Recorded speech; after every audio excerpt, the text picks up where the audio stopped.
This is a problem worked through for problem 24 in lesson 3.6, Newton's second law of motion. Now, in this problem, we have a 1.5 kilogram mass suspended from a string that is lifted with a tension of 45 newtons in order to accelerate it. Start by drawing a neat labeled free body diagram of the forces acting on the mass. Now, in this, we start with a dot to represent our mass. We have a force of gravity acting downward, pulling on it, and then we have the string moving upward as the force of tension.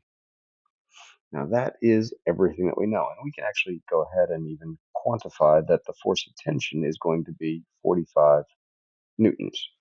We don't know what, from the problem at least, we don't know what the force of gravity is yet, because we are only told that the mass is 1.5 kilograms. Now in part B, we need to find the net force equation.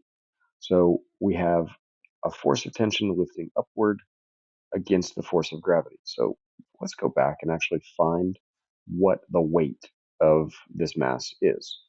So if our mass is 1.5 kilograms, we know that the acceleration due to gravity is 10 meters per second squared, and we're looking for the weight. So Fg equals mg, so 1.5 kilograms multiplied by 10 meters per second squared, we end up with 15 newtons. So we can quantify that here. So our net force equation, our resultant force, is going to be 45 newtons upward minus 15 newtons downward, or 30 newtons up is our net force.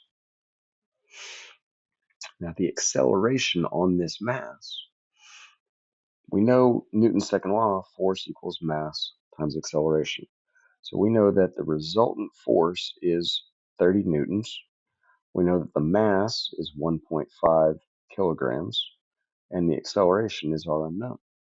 So same as in the previous problem, if acceleration is our unknown, we divide both sides by mass, and we get acceleration equals force divided by mass. So acceleration equals force divided by mass, which is 30 newtons divided by 1.5 kilograms, which 30 divided by 1.5 gives us 20 meters per second squared. And that is the effective acceleration on this object, on this mass.